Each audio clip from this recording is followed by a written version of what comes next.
everybody, this is Tracy here with another edition of A View from Tracy's Point, and we are here to recap Queen Sugar Season 2, Episode 11, which was titled Fruit of the Flower.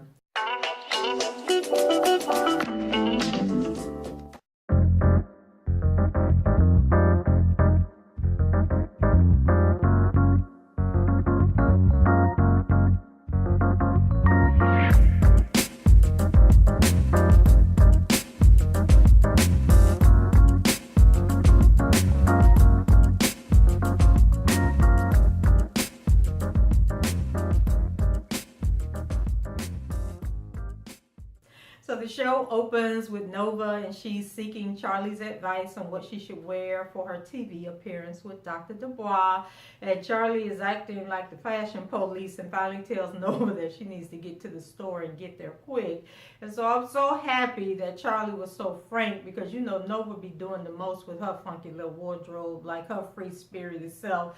And I know I'm guilty of it too, because blue jeans and message t-shirts are my signature outfit. But I do have a few items in the closet that if I need to have some professionalism about myself, I'm not freaking out and tearing everything out trying to find an outfit to wear. Like you have that funeral dress, you have that wedding dress, and you have that business attire in case you have to go to an interview or something like that. You always have those classic pieces hanging in your closet, Nova. And Charlie brings up Dubois and starts to deflect her own life. And so, you know, Nova was ready to talk about her situation, but then Charlie started talking about how, you know, losing herself in Davis and wishing she had done things differently, and telling Nova, you know, you better be careful. And I'm thinking Nova the last person that we really need to be giving that kind of advice to, because girl already got issues, and she gonna take whatever Charlie say and flip it around to justify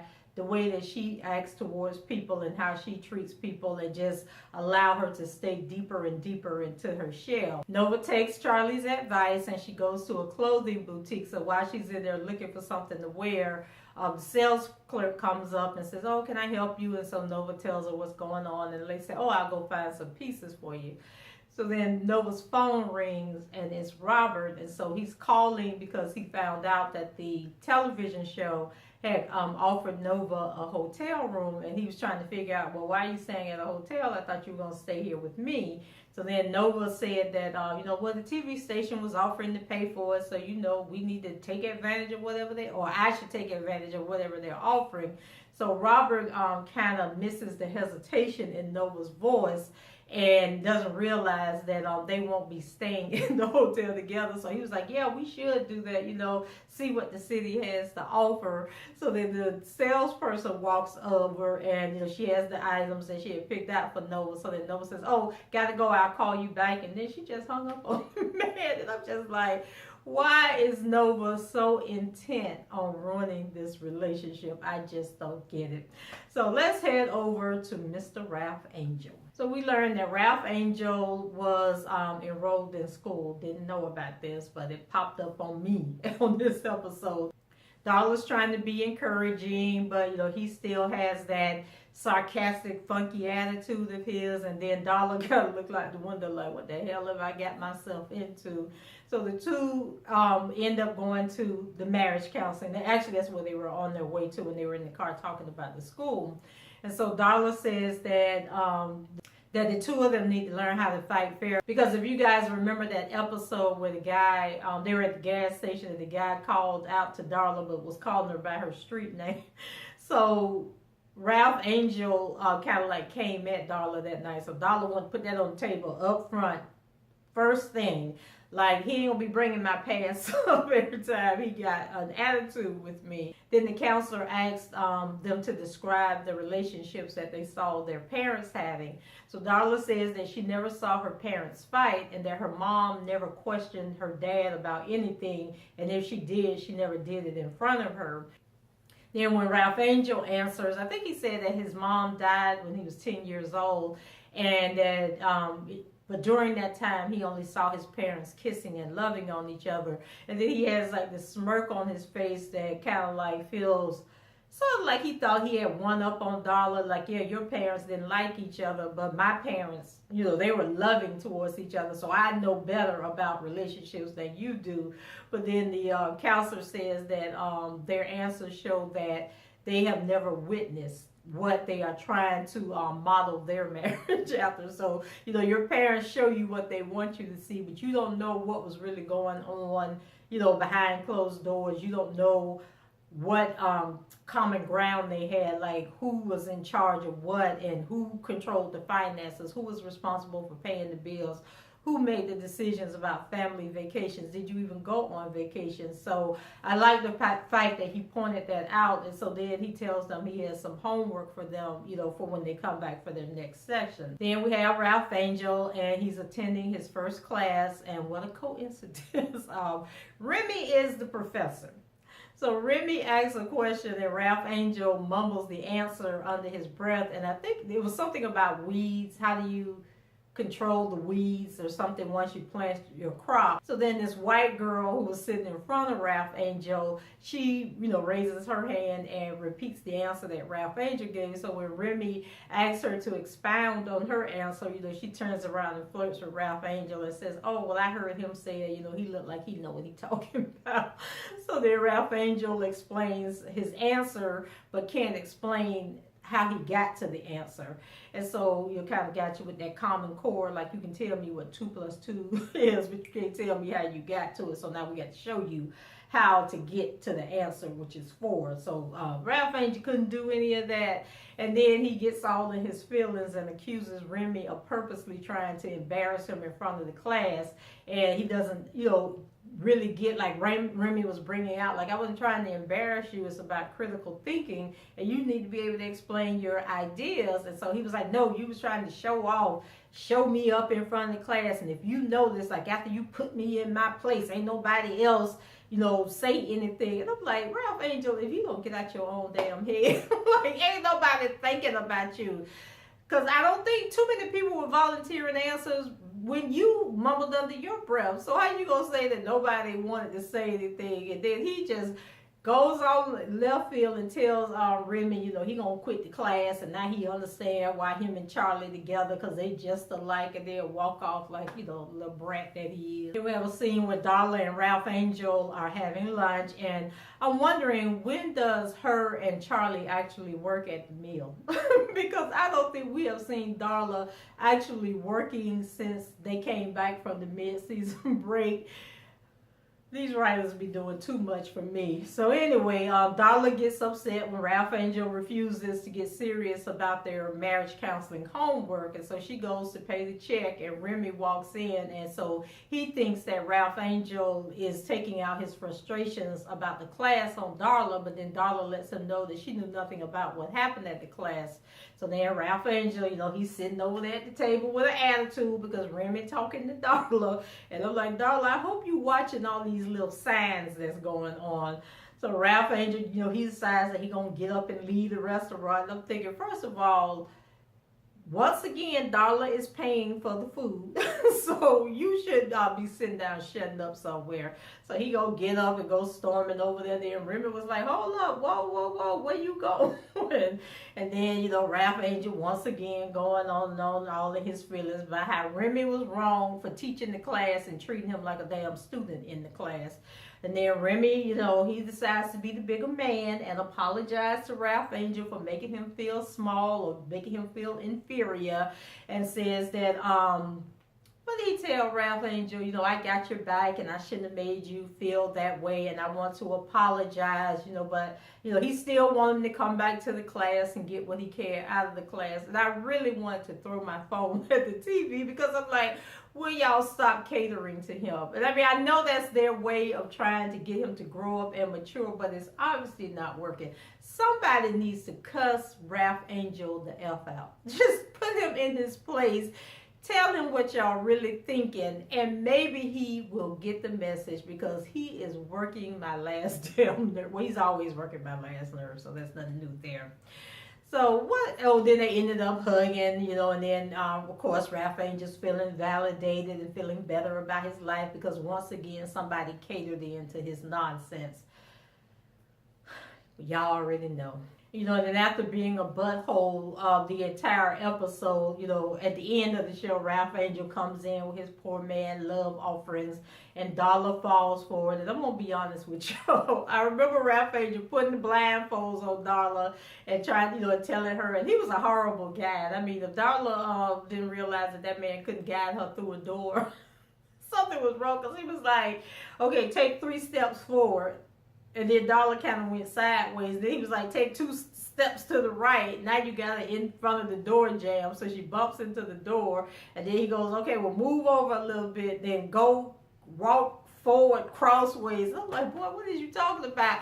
And I don't know if I blinked, if I tuned out, or what happened. But I don't remember what it was that Ralph Angel showed Darla once she took the blindfolds off. So if you guys know what it was he had her blindfolded and took her to see, y'all leave it in the comments and let me know. So Aunt Vi is trying to perfect her recipes to account for the orders that she'll be making for the supermarket guy.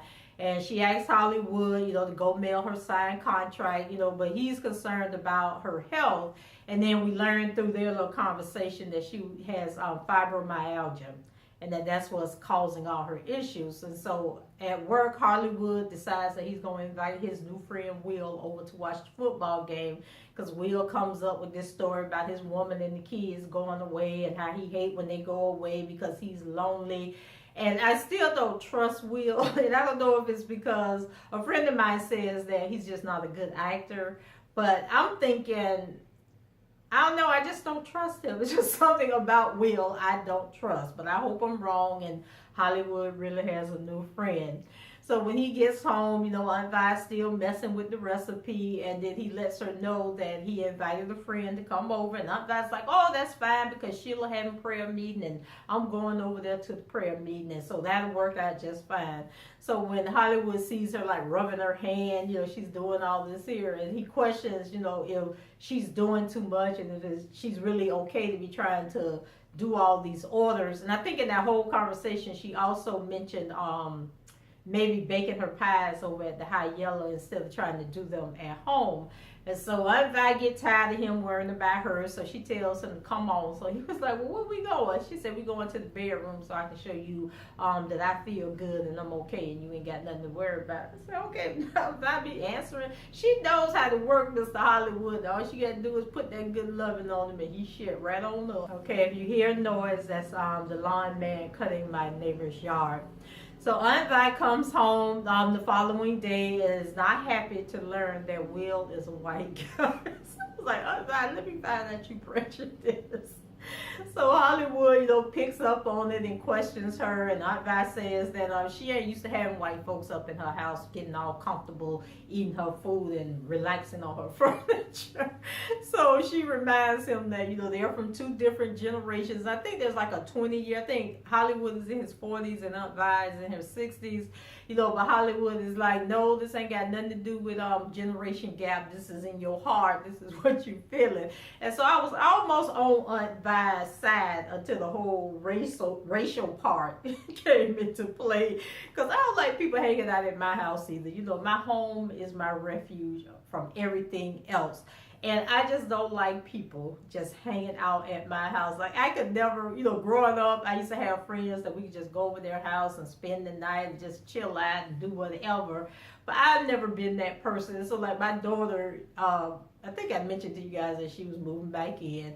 But she has, like, 2 friends that, and I'm just like, I just don't like people showing up at my house, especially if I'm just lounging around, ain't put no clothes on for the day, ain't combed my house, my hair. I'm just like, why are you in my house? And then, they want to just walk around, go out. And then I can't stand people that get so comfortable in your home that they think they can just go in your refrigerator. They can just do whatever they want in your house. So, Aunt Vi, you had me until we found out that you didn't like that man because he was white. Not that you didn't trust him, but you just don't want white folks getting comfortable in your house. So then Hollywood and Will, they're at a sports bar later on in the show, and then the guy, I can't remember his name, but the one that they work for, he comes in looking for them and lets them know that he has some great news, that they're going to 6 days a week, and that Sam Landry had invested in the company, and so now they're going to have this big project coming on, so they got to hurry up and finish the project that they're working on. So that he goes over to buy them some drinks to celebrate, and no, I think he was going to pay the bill for him.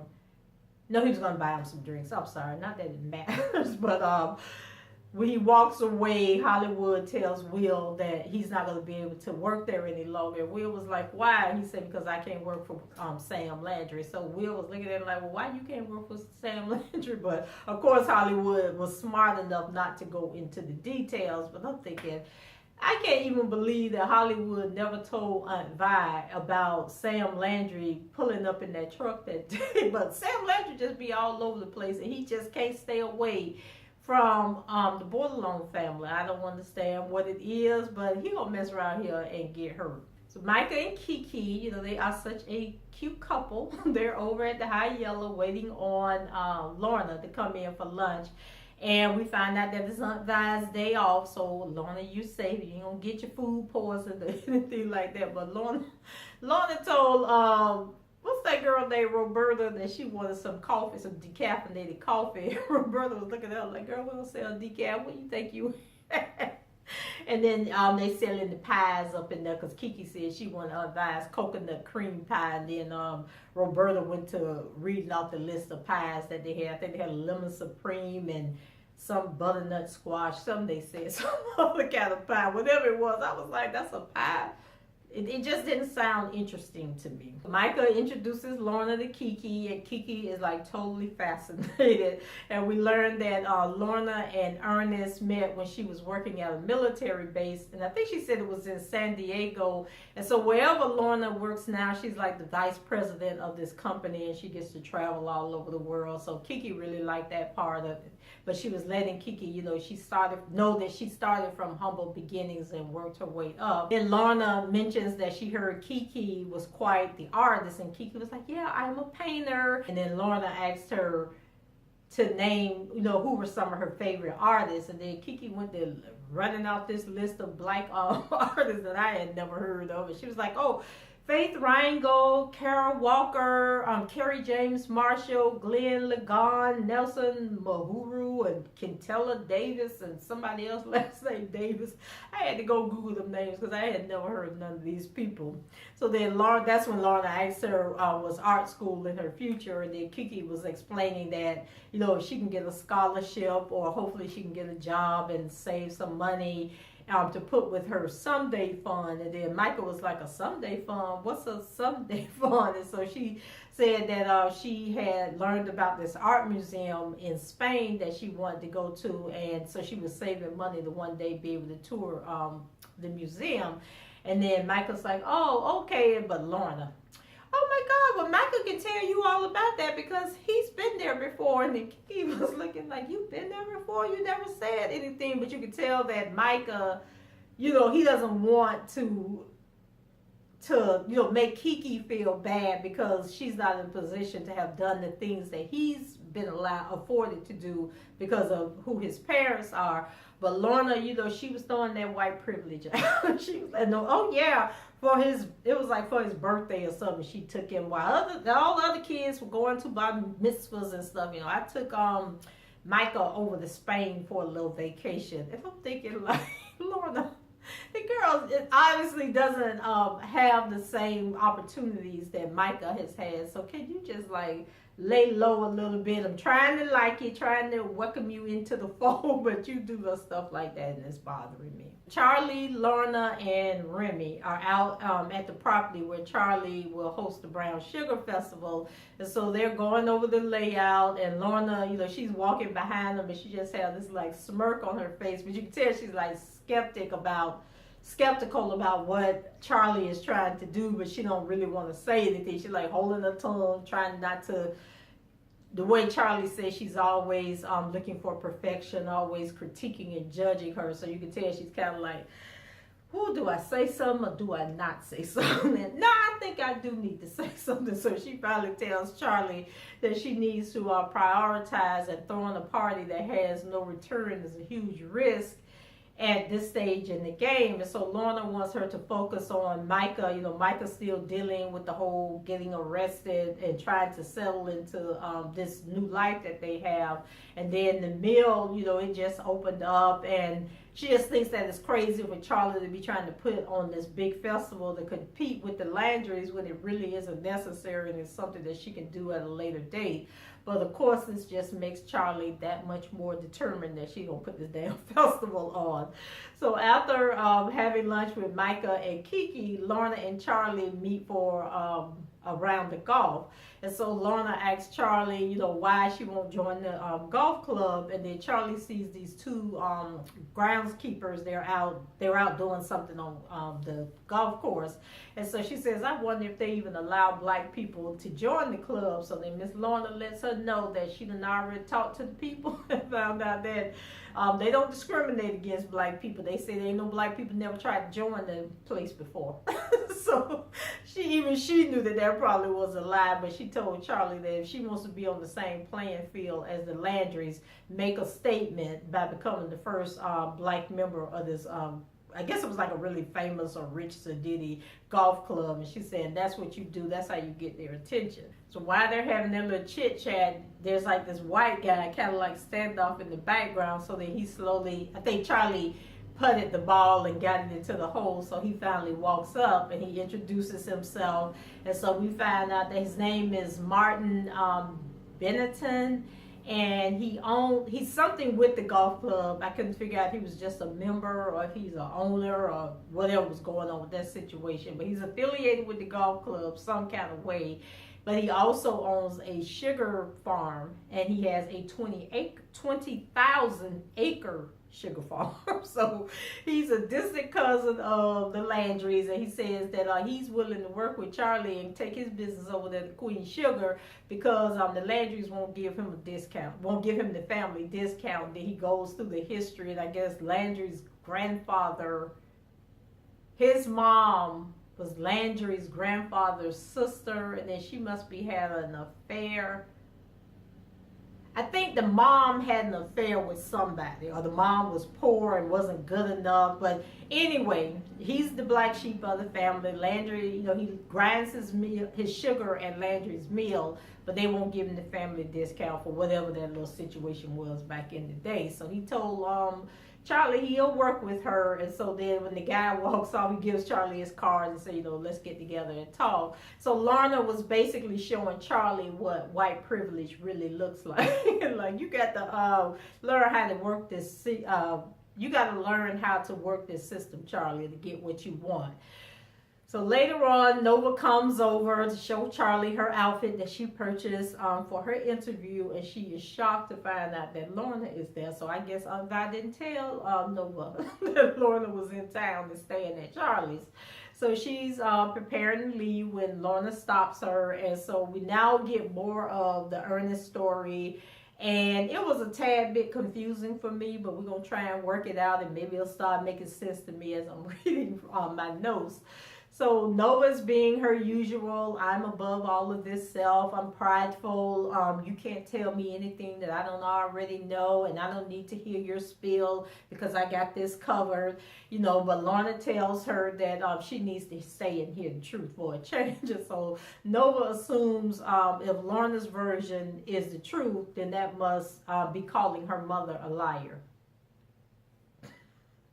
We're talking about Nova here. Lorna says that she respected Trudy, that she thought Trudy was a wonderful woman and she would have loved to have been like Trudy.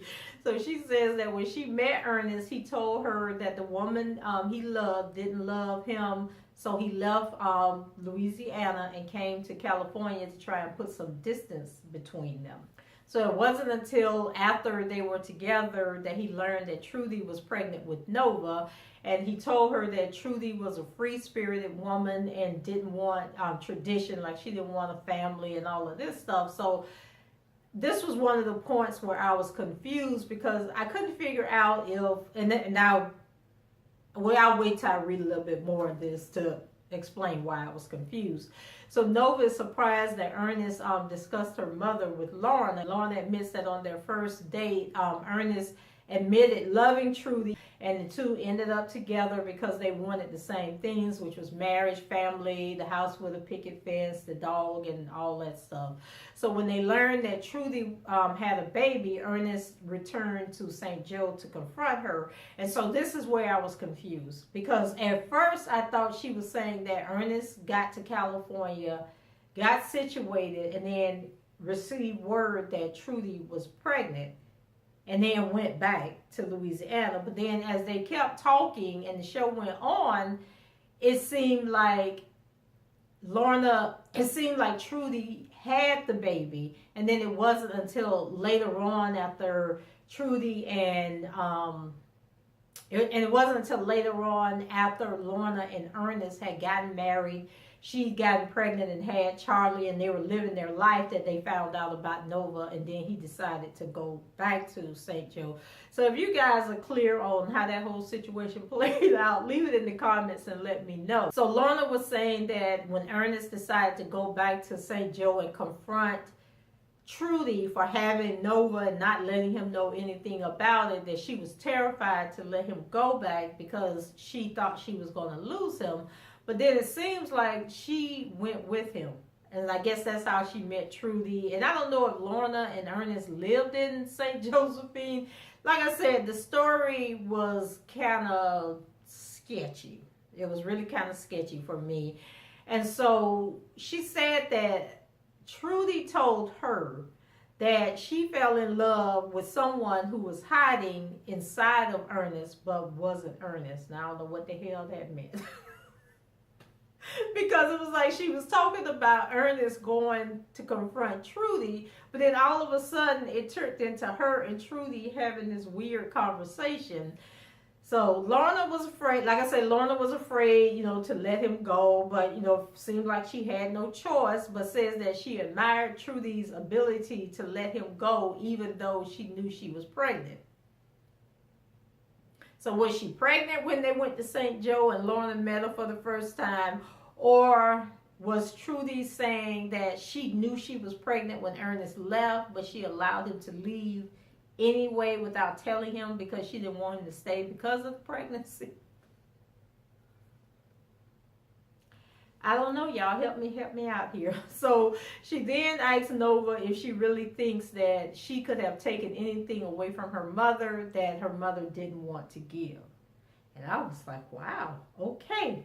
So Charley was looking on dazed and confused like I was, but she was looking on as if this was the first time she'd heard this story, and hearing that her daddy loved Nova's mother and not Lorna, it really seemed painful to her, which I'm assuming it would be.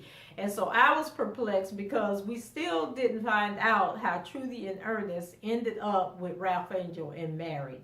So I don't know, because I was happy that we were getting the story, but the story posed more questions than it did answers, for me at least. So then this leads to an awkward, then Nova goes to see Aunt Vi, and she's whining about, Hollywood having a white man in her house. So Nova takes the opportunity to ask her if that was why she didn't like Lorna, because she was white. Or was it because of the situation with her mom and Ernest? And so this leads to an awkward conversation with Aunt Vi, and she has to admit that her view of Lorna was a bit prejudicial. That caused her to give Nova a jaded view of the situation, which Nova says, that she grew up hating Lorna because of what Aunt Vi said and what everybody else was saying. But when she really thinks about it, she never heard her mother say anything negative about Lorna before. And so then Lorna, she said she felt that Lorna kept Ernest and Trudy from getting back together. And so once again, I asked, how did Ralph Angel get conceived? And how did Trudy and Ernest end up married? So Aunt Vi admits that the two broke up before he went to California, and she says yes, but she didn't think he was going to go there and marry a white woman. So I guess if he had met a black woman and fell in love, that would have been okay. But the fact that she was a white woman, everybody had an issue with it. So Nova admits that she realizes that her feelings about Lorna came from Aunt Vi, and she doesn't remember her mother ever saying anything bad about Lorna. So when Aunt Vi asks her, what is wrong with that, Nova says that, she wants to come to her own feelings about the situation. So Aunt Vi just dismissed her grand style by saying she was going to take her back. And she left Nova sitting on that little ottoman, because they be out there on their porch with their rattan furniture. And Aunt Vi got up, and I think before Aunt Vi got up and they was getting into the heart of the conversation, Nova had to scoot it up and put her hands down like this, and like she really wanted to hear these answers. But Aunt Vi got up and walked right on past her, didn't give her a second thought. And Nova was sitting there like, no, this helper did not just get up and walk away like the conversation is over. But yes, Nova, the conversation was over. Back at Charlie's, Lorna is admiring an ivory figurine when it looked like Nefertiti or somebody, and it was in like a little gift box. So Aunt Vi walks in, and I'm thinking like, Charlie don't lock her door because folks just be rolling up in her house like it is nobody's business. So Aunt Vi tells Lorna that, seeing her makes her think of Ernest. And so then Lorna says that, she always thinks of Ernest, and whether Aunt Vi believes it or not, that she really loved Ernest.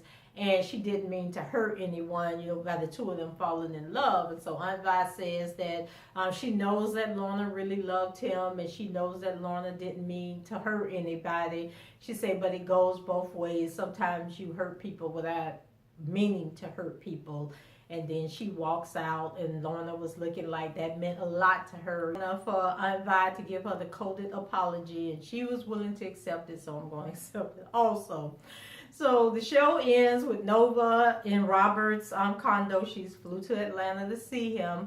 And so he comes home, and he's surprised that she's sitting there. And so she apologizes for the way she acted on the phone. And then she goes into another one of her little long, drawn out, noble dialogues that she has. And instead of saying, my stepmom or Charlie's mom came to town, and we finally sat down and talked, and I learned that my dad really did love my mama, but my mama was the reason that the relationship didn't work, and she was too worldly for him, and I think that's why I'm so messed up in the head. She couldn't say that, she went to talking in parables like Aunt Vi was doing.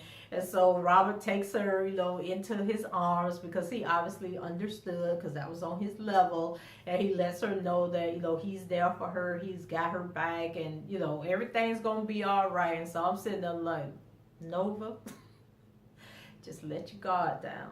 Let the man love you and be okay, because this is getting exhausting. So that was it, guys. Like I said, if you understand how the whole little family tree thing worked out with Trudy and Ernest and Lorna and Ralph Angel, explain it to me. And if you have any other comments, leave them below. Rate the video, subscribe to the channel if you haven't done so already. And if you really enjoyed the video, please share it on your social media networks. And until the next time, I hope everyone has a wonderful weekend, and I shall talk to you later. Bye bye.